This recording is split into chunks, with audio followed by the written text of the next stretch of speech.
साथियों, राष्ट्र धरती का टुकड़ा मात्र नहीं होता, यह राष्ट्र तो देशवासियों के दिल में बसने वाली उत्कृष्ट भावना होती है, जो कभी कभी धरती का टुकड़ा नहीं होने के बावजूद भी जिंदा रहती है और फिर से धरती का टुकड़ा हासिल करती है।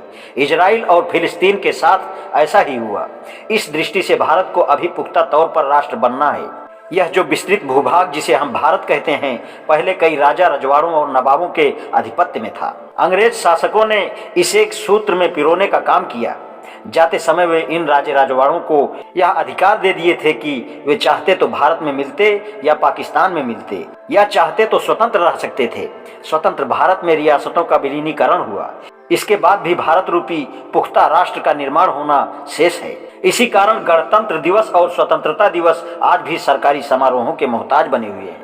ये जन जन की आशा और उल्लास के पर्व नहीं बन सके हैं। भारत को राष्ट्र बनाने के लिए शिक्षा एक बहुत कारगर सूत्र और सेतु हो सकती है। ऐसी शिक्षा व्यवस्था का निर्धारण करते समय समुदायों के हित साधन की स्वार्थ भावना से नहीं, राष्ट्र निर्माण की विवेक भावना से काम लेना होगा। शिक्षा में व्याप्त अराजकता को समाप्त करके उसमें एक रूपता लानी होगी। इसके लिए प्रादेशिक भाषाओं का मोह हमें छोड़ना ही पड़ेगा। ऐसे अन्य कई संकुचित स्वार्थ भी छोड़ने पड़ेंगे जो चंद लोगों का हित साधन करते हैं और देश के जन जन को बड़ी हानि पहुंचाते हैं। उच्च प्राथमिक शिक्षा, माध्यमिक, उच्च माध्यमिक शिक्षा तथा कॉलेज शिक्षा में भी जो अराजकता व्याप्त है, उसे समाप्त करके एक व्यवस्था बनानी आवश्यक है।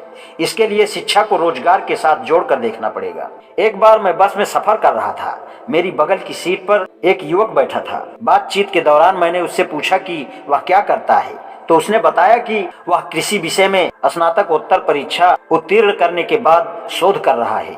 बातचीत से पता चला कि उसकी ना तो शोध करने में कोई रुचि है और ना एमएससी करने में थी। यदि बीएससी करते ही नौकरी मिल जाती तो वह एमएससी नहीं करता, और एमएससी करते ही नौकरी मिल भी जाती तो वह शोध नहीं करता। खाली बैठने से बेहतर है कि शैक्षणिक योग्यता बढ़ाई जाए ताकि नौकरी मिलने में आसानी हो।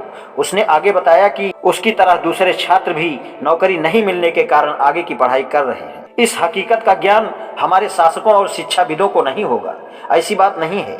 उन्हें पता है, किंतु वे इन स्थितियों को नजरअंदाज कर रहे हैं। नजरअंदाज इसलिए कर रहे हैं क्योंकि उन्हें इस बात से कोई सरोकार नहीं है कि इस देश की भावी पीढ़ी का निर्माण हो, उसे रोजगार के अवसर प्राप्त हों, राष्ट्र का निर्माण हो, राष्ट्र के संसाधनों का सदुपयोग हो।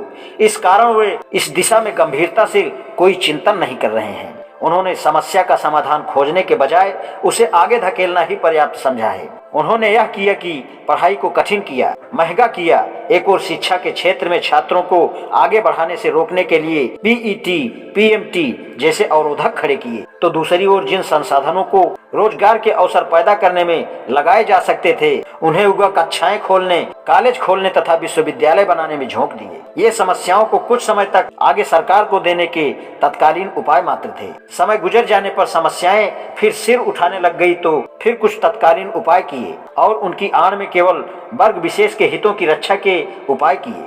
आज इतना ही। शेष कल। धन्यवाद।